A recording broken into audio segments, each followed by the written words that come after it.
दुईटी गुरुत्वपूर्ण कथा को लेकिन आज सांबादिक सम्मेलन महानदी संक्रांत जो दुईटी गुरुत्वपूर्ण विषय आम आज आपण सामने रखिबू। प्रथम टी है जे आपण माने जानी थे कलमा बैरेज होची महानदीर शेष बैरेज छत्तीसगढ़।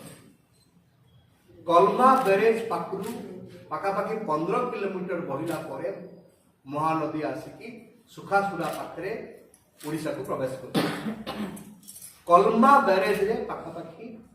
59 गेट अच्छे एवं से कलमा बैरेज रो जो गेट किस दिन तले दुईटी गेट खोला आमे खुशी हेलु जा हो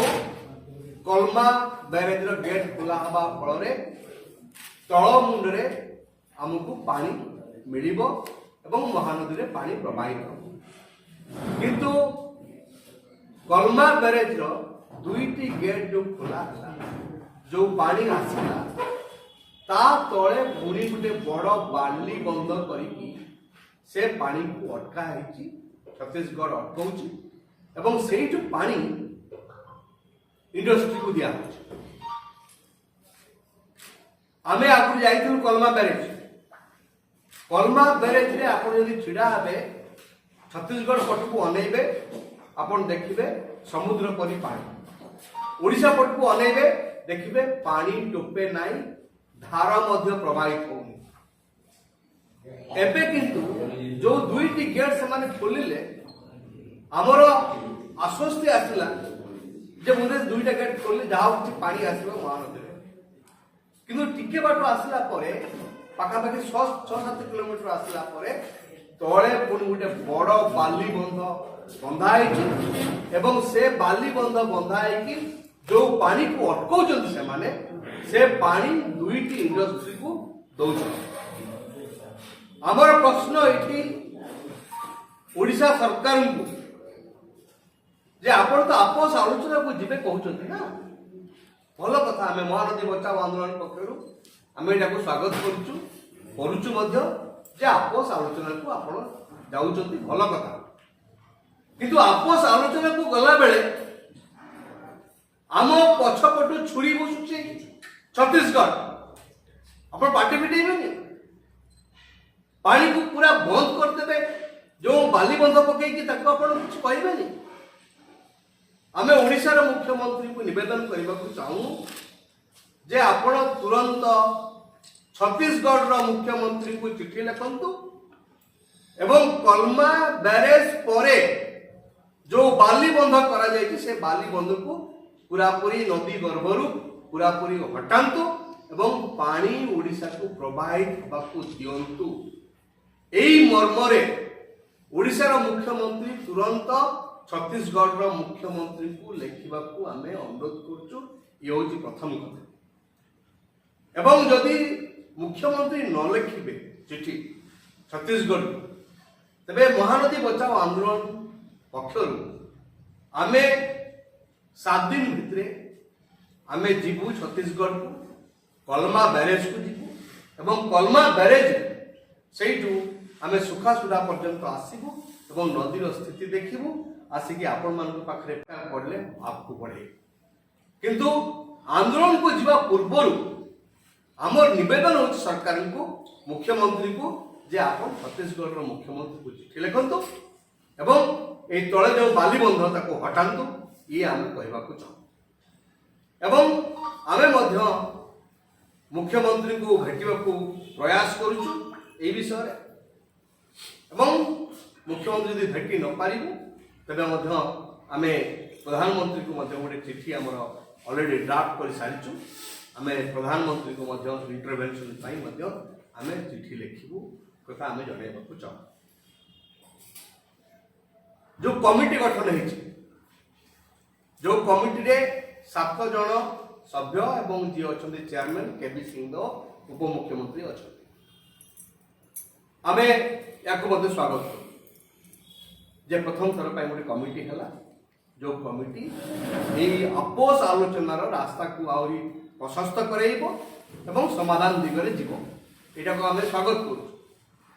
किंतु आम देखिलु प्रथम जो बैठक तांकर हैला ऑब्वियसली से बैठक रे बेसी किछि हबार नथिला किंतु गोटे सौहार्दपूर्ण वातावरण भितरे प्रथम कमिटी बैठक हैला। परवर्ती जो कार्यक्रम यही कार्यक्रम विषय रे आमे स्पष्ट भाव में कहबाकू चाहूँ से कमिटी को जो दाबी आमे आगुर करथिलु जे ओडिसा रे महानदी रो स्टेक होल्डर माने जो माने अछि सब पॉलिटिकल पार्टीज विभिन्न संगठन विभिन्न जो माने विशेषज्ञ अछंती महानदी पर काम करछंती आपण सेमान को डाकी कुटे बैठक करंतु कंसल्टेशन करंतु एवं गोटे सहमति आणंतु को सहमति आधार रे आपण छत्तीसगढ़ सहित आलोचना को जिबे आपण भीतर कड़ी अछि स्पष्ट भाव में कहबाकू चाहे आज ओडिशा रे जो माने महानदी को नहीं कथा कहउछन विभिन्न राजनैतिक दल तांको भीतर सहमति अछि कि तांको भीतर सहमति नाही जड़े कहला बेलू जे कहीं माने ओडिशा रे कहीं महानदी उपरे बैरेज होनी कहीं डैम होनी कहीं पानी संरक्षण होनी आउ जड़े कहते छत्तीसगढ़ जो इलिगल जो कथा कर भांगब कि नहीं एमती अनेक अच्छी सहमति आने अनेक प्रयास दरकार से दृष्टि प्रथम कथा हम कहवाक चाहूँ जो कमिटी होती से कमिटी तुरंत बैठक डाकू एवं गोटे सहमति ओडिशा भितर महानदी जल विवाद समाधान संक्रांत में गोटे सहमति आणु एक करवा दरकार एक कहवाक चाहूँ एवं जो तथ्य आज दिन कथा हूँ कौन जे महानदी ट्रिब्यूनाल एप्रिल मास सर यदि एप्रिल मास महानदी ट्रिब्यूनाल सरे आमर प्रश्न हो सरकार को जे ट्रिब्यूनाल प्रोविजन करूना जे आपण आउ एक्सटेंशन करें तो एप्रिल परे ट्रिब्यूनाल अवस्था कौन हम आज पर्यंत किसी स्पष्टीकरण आमे पाइलु नाही ओडिशावासी पाइले नाही 7 वर्ष पर गोटे अंतरीण राय हमको मिललानी जे अणमौसुमी समय जी पानी आम आवश्यकता अच्छे जी पानी ओडिशा को मिलू या गोटे अंतरीण राय ट्रिब्यूनाल देले ना 7 वर्ष बीतीगला 7 वर्ष पाखापाखि 40टा हियरिंग है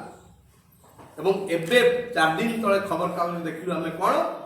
23 मसीह ट्रिब्यूनाल आशा गस्त कर मुंड खराब हो जो ट्रिब्यूनाल आशा को गस्त करने संबलपुर से एरिया रे बुलिकी जाइछन्ती झारसुगुड़ा बुलिकी जाइछन्ती 5 कोटी 5 लाख टका खर्च हो चिंता कर पारिबेनी आपण माने ट्रिब्यूनाल बसिला 2018 पाखरु 2025 पर्यंत केते खर्च होला से कथा हम जानिनु किंतु थरे मात्र 2023 मे मासरे ट्रिब्यूनाल ओडिशा को आसिला किछि विशेषज्ञ आसिले ट्रिब्यूनाल चेयरमैन आसिले मेंबर आसिले एवं सेठी पाई 5 कोटी 5 लाख टंका खर्च हेछि ये कथा जल संपद विभाग वर्तमान पैसा मागुची जे हमको माने बिल करछि जे 5 कोटी 5 लाख टंका खर्च हेछि आश्चर्य कथा आमे दाबी करछु महानदी बचाओ आंदोलन पक्षरु जे 5 कोटी 5 लाख टंका को बाबत को खर्च होला ताकू ओडिशा सरकार साधारण रे प्रकाश करंतु 5 कोटी 5 लाख टंका खर्च केमती होला हमको जणा ओडिशा वासी को जणा ए पैसा तुमर न ए पैसा ओडिशा वासी कर साधारण जनता का पैसा एवं सेठी थरे मात्र ट्रिब्यूनाल आसीबो गस्तरे 5 कोटी 5 लाख टका खर्च हो यह केबेले ग्रहणीय नुह एक कथा हमें कहबाकू चाहू एवं आमे दाबी करछु सरकार पाखरे जे 5 कोटी 5 लाख टंका को बाटरे केमिति खर्च होला ताकू सर्वसाधारण रे प्रकाश करंतु वर्तमान जे चीफ सेक्रेटरी अछन श्रीमती अनुगर सते बेले सीए थिले वाटर रिसोर्स सेक्रेटरी तेणु प्रश्न होची जे अनुगर थिला बेले वाटर रिसोर्स सेक्रेटरी এই যে 5 କୋଟି 5 ଲକ୍ଷ ଟଙ୍କାର ଯେଉଁ ଖର୍ଚ୍ଚ ଯାହା ହେଇଛି ବୋଲି ଦର୍ଶାଯାଉଛି ତାକୁ ମୁଖ୍ୟ ଶାସନ ସଚିବ ହେଲା ପରେ ମୁଁ ଆମେ ଆଶା ରଖିବୁ ଅନୁଗୋଳ ତାକୁ ସ୍ପଷ୍ଟ କରିବେ। ଶେଷ କଥା ଆମେ କହିବାକୁ ଚାହୁଁ ଯେ ବର୍ତ୍ତମାନ ଜାନୁଆରୀ ମାସ ଆରମ୍ଭ ହୋଇଛି। ଆପଣ ହୀରାକୁଦ ପାଖରୁ ଚାଲି ଆସିବେ ପାରାଦୀପ ପର୍ଯ୍ୟନ୍ତ ଅତ୍ୟନ୍ତ ବିକଳ ଅବସ୍ଥା ମହାନଦୀ। ଫେବୃଆରୀ ମାର୍ଚ୍ଚ ବେଳକୁ ନଦୀର ଅବସ୍ଥା ଆହୁରି ସଂକଟାପନ୍ନ ହବ। ଗତ 2 ବର୍ଷ ମନେ ରଖିଥିବେ, ମନେ ଥିବ ଆପଣଙ୍କର ନୟାଗଡ଼ ଖଣ୍ଡପଡ଼ା ଏରିଆରେ ପାଣି ମିଳିଲାନି। ଯୋଉଠି ପାଣି ଆସୁଥିଲା, ଯୋଉ ପାଇପରେ ଯୋଉ ପାଣି ଆସୁଥିଲା, ଯୋଉଠି ଇଏରେ ଟ୍ୟୁବ୍ ପାଇପରେ ସେ ଜାଗା ସବୁ ବାଲି ଚଲିଗଲା। ସବୁ ପାଣି ମିଳିଲା ନାହିଁ। ଖଣ୍ଡପଡ଼ା ଏରିଆରେ, ନୟାଗଡ଼ ଏରିଆରେ ପାଣି ମିଳିଲା ନାହିଁ। ନରସିଂହପୁର ଏରିଆରେ ପାଣି ମିଳିଲା ନାହିଁ। ସେଇ ଅବସ୍ଥା ହବାକୁ ଯାଉଛି ବର୍ତ୍ତମାନ। ତେଣୁ ଓଡ଼ିଶା ସରକାରଙ୍କୁ ଆମେ ନିବେଦନ କରିବାକୁ ଚାହୁଁ, ଖାଲି କମିଟି କରିଦେଲେ ହବନି, ଖାଲି আপোଷ ଆଲୋଚନା କରୁଛୁ ବୋଲି କହିଦେଲେ ହବନି। ଆମକୁ ତ୍ୱରିତ ପଦକ୍ଷେପ ନେବାକୁ ପଡ଼ିବ ଏବଂ ସେଇ ଦୃଷ୍ଟିରୁ ଆମେ ନିବେଦନ ହେଉଛି ସରକାରଙ୍କୁ ଯେ ଦୟା କରିକି ଭାବନ୍ତୁନି ମହାନଦୀର ଯେଉଁ ପରିସ୍ଥିତି, ଏ ପରିସ୍ଥିତିକୁ ଯଦି ଆପଣ ସେଇ ଦୃଷ୍ଟିଭଙ୍ଗୀରୁ ଦେଖିବେ ଯେ ନଦୀ ବହୁଛି ତ ବହୁଛି, ଆଉ କିନ୍ତୁ ନଦୀ ଆଉ ବହିବ ନାହିଁ। ନଦୀ ମରିଯିବ ଯଦି ଆପଣ ୟାକୁ ଠିକ୍ ଢଙ୍ଗରେ ନ ଦେଖୁଛନ୍ତି, ୟାର ପ୍ରତିକାର ନ କରୁଛନ୍ତି। এই 2ଟି କଥା ଆମେ ଆପଣଙ୍କୁ କହୁଛୁ ଏବଂ ଖୁବ୍ ଶୀଘ୍ର ଆମେ ୟା ଉପରେ କାର୍ଯ୍ୟକ୍ରମ ନେବାକୁ ଯାଉଛୁ।